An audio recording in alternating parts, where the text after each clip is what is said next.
Well, let's hit some of the other big stories this morning. Donald Trump won the Nevada GOP caucus. I don't think that was any surprise. So Donald Trump winning the Nevada GOP caucus. He also won the U.S. Virgin Islands caucuses. So Donald Trump continues to extend his winning streak over Nikki Haley. Speaking of Donald Trump, the U.S. Supreme Court yesterday heard arguments about Colorado wanting to boot Trump from the ballot. And did you listen to any of this yesterday? Pretty fascinating to hear the arguments being made. And so some of the legal minds out there are predicting what we will see or likely to see from the U.S. Supreme Court. Jonathan Turley, somebody I talk about often. He's a professor at George Washington University, law professor there. And he said it now appears that it's possible for Chief Justice Roberts to secure a unanimous or nearly unanimous ruling of the court against this dangerous theory. He's talking about the theory that they're using in Colorado to keep Trump off the ballot. And, in fact, there was a story at Axios, and they quoted Justice Elena Kagan. She's one of the liberals on the court. And she said, I think the question that you have to confront is why a single state should decide who gets to be president of the United States. What's the state doing deciding who other citizens get to vote for president, she said. So now what her final ruling will be, we don't know, because it's pretty common that Supreme Court justices say things during as they're hearing the arguments, they may say things that really give you no indication of what their final vote will be. So we'll see. We'll see how it goes. Alan Dershowitz, who is another liberal attorney we talk about a lot here, he's a professor emeritus at Harvard. He said, this was a great day for the Supreme Court and a terrible day for Supreme Court lawyers and litigators, he said.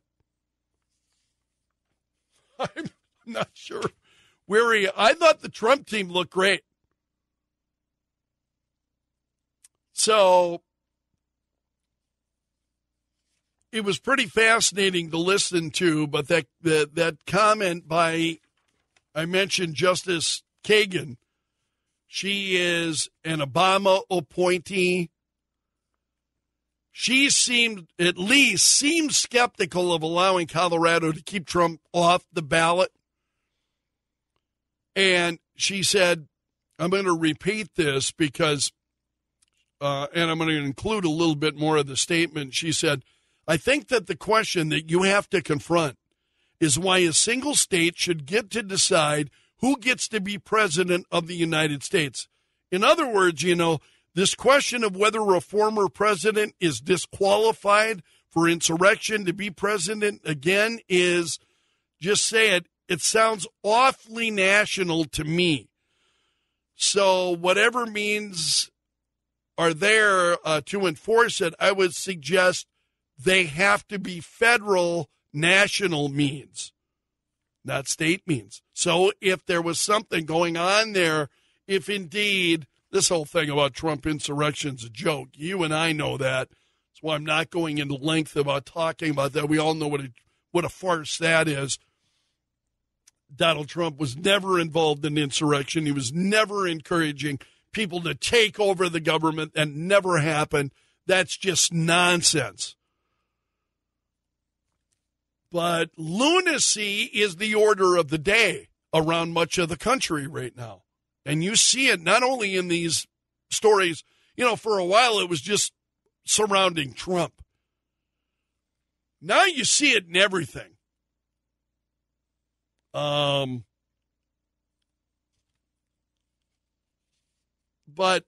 it's a great point that if that's indeed what happened, then it would require a national, federal response, not a state response. I would agree with Justice Kagan on that. George Washington University professor Jonathan Turley, I mentioned him earlier. He said he wrote, this was ahead of the oral arguments. He said that there are a lot of flaws in the way they're trying to push this case. And he has detailed the flaws as he sees them. And he said, it is also, in my view, a dangerously anti-democratic theory that would introduce an instability in our system, which has been the most stable and successful constitutional system in the world. And that always makes me wonder, who then are the forces working for that want to see that? I mean, because there are those who want to see that. They want to bring the system down. And by that, I mean our constitutional republic. They want to bring it down. So who are those people who are involved in that? I don't think it's just ignorance.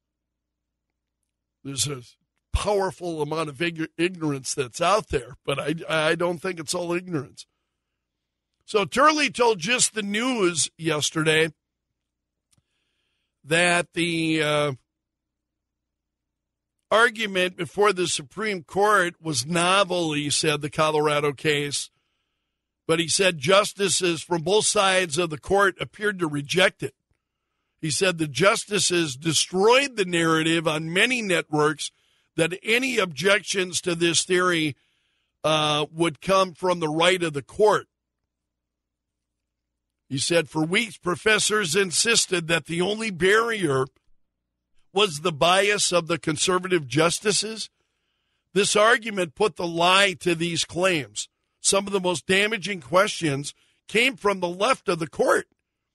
Justices Kagan and Jackson are hardly convincing members of the conservative cabal on the court.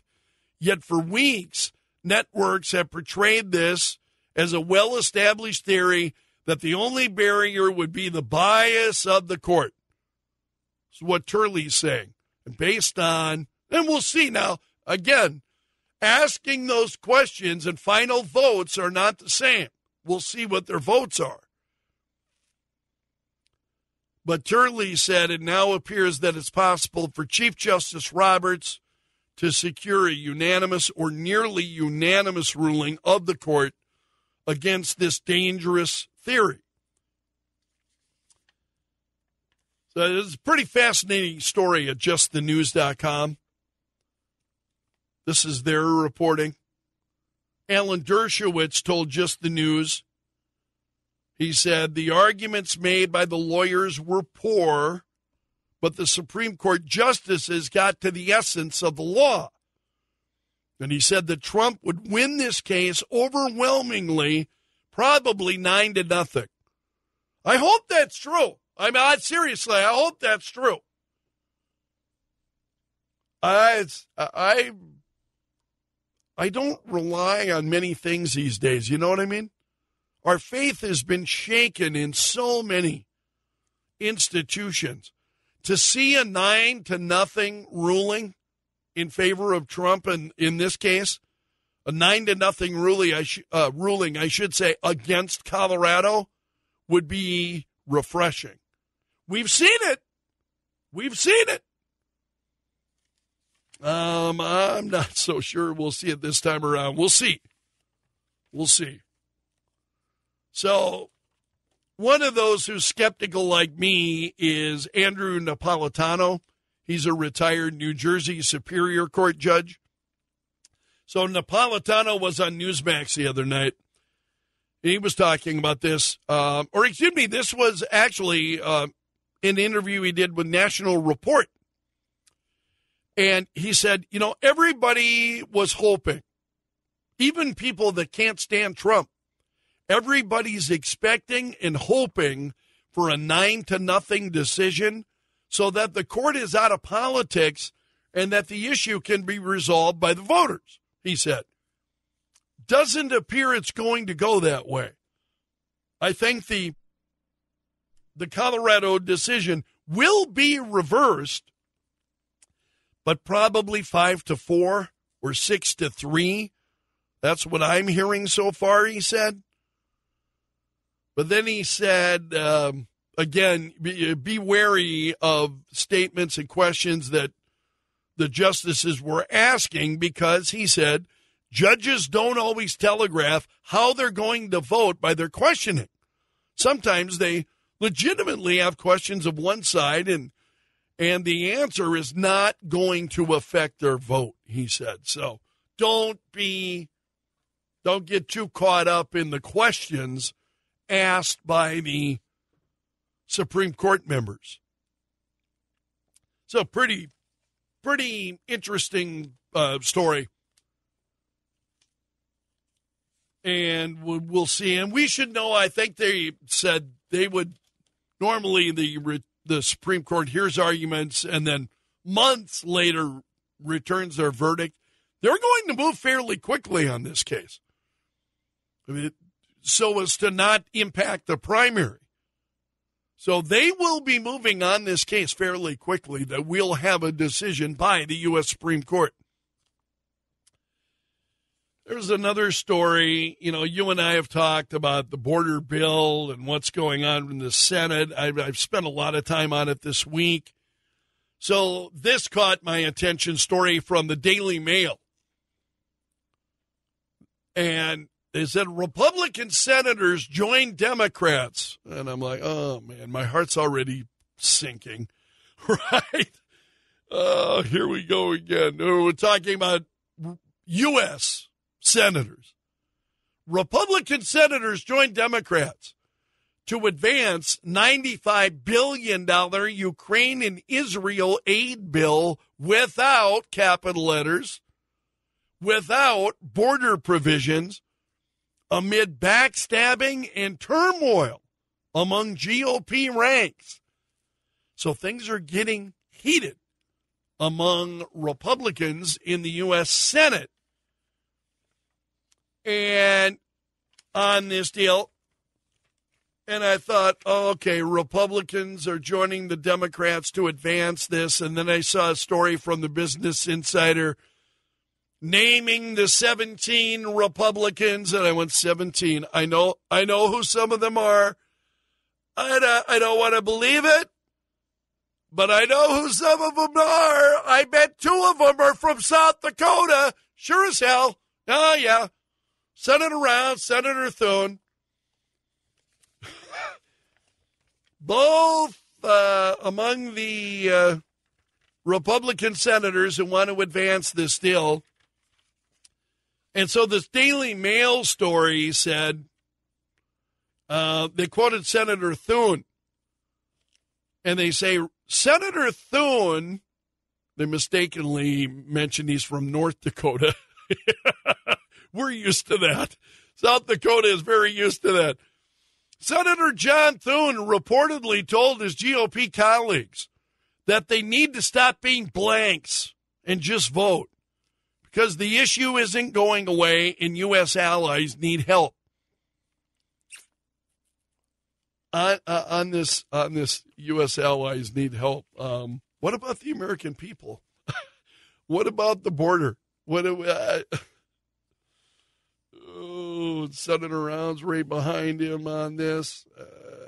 Senator Joni Ernst is one of the 17 Republican senators voting to advance the Ukraine aid without any border provisions in it. It's just absolutely heartbreaking to me. And it's odd that in this case it's Senator Lindsey Graham, who I disagree with more. I mean, I agree with Senator Graham from time to time. I wind up disagreeing with him more often than not. He says he'll block the bill unless he gets an agreement on inserting an amendment on border security. So Graham is one of those who has been very vocal about needing this money for Ukraine, but he says he'll block it unless he gets an agreement on inserting an amendment on border security. Otherwise, he won't. We'll see what happens. But I thought, yeah, there are Senators Rounds and Thune right there alongside Senator Mitch McConnell again, trying to push this deal. Wow, crazy. Absolutely. Speaking of crazy, crazy in terms of hard to believe, the Hawaii Supreme Court, have you seen this? The Hawaii Supreme Court has upheld some of their state laws. They're criticizing the U.S. Supreme Court. And the Hawaii court is claiming the spirit of aloha overrides the Constitution. And the issue is guns. And the U.S. Supreme Court has ruled when it comes to guns, carrying a firearm in public without a license, you can do that. You can do that, right? Says the U.S. Supreme Court. And the Hawaii Supreme Court, in a unanimous 5-0 decision, said states retain the authority to require individuals have a license before carrying firearms in public. So here's the U.S. Supreme Court saying no, right?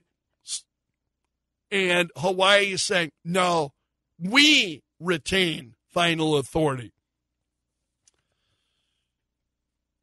I think this is shades of things to come. I really fear that what we are going to see from states that is going to be, no, we don't have to follow the Constitution. We do not have to follow the U.S. Constitution on this matter. The power resides with us. I'm very open to that. I mean, the federal government, by contrast, only has enumerated powers. In other words, federal government only has specifically those powers that are listed in the Constitution. All other powers reside with the states. And in the case, the U.S. Supreme Court has said that the issue of gun ownership, that's an individual right. That just struck me as crazy. The spirit of aloha overrides the Constitution.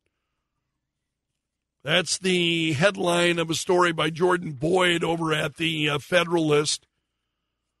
And it's just like, and then they're getting back into history and how Hawaii becoming a state, and the thing is, once you have become a state, the spirit of aloha overriding the Constitution,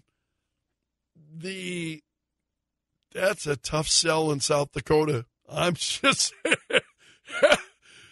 it's a tough sell for this kid in South Dakota as I look at that. But I think that's kind of, as I thought about it this morning, I fear that's a look at things to come, that we'll see more of that. People just deciding, no, yeah, we're not going to comply. We're not going to do that. We're not going to do it. Or we are going to do what the Supreme Court has said they can't, because that's what Hawaii is saying. The U.S. Supreme Court has said no. Hawaii says, nah, we're not going to do that. And we're going to keep it the way it is. I fear that's a big sign of things to come.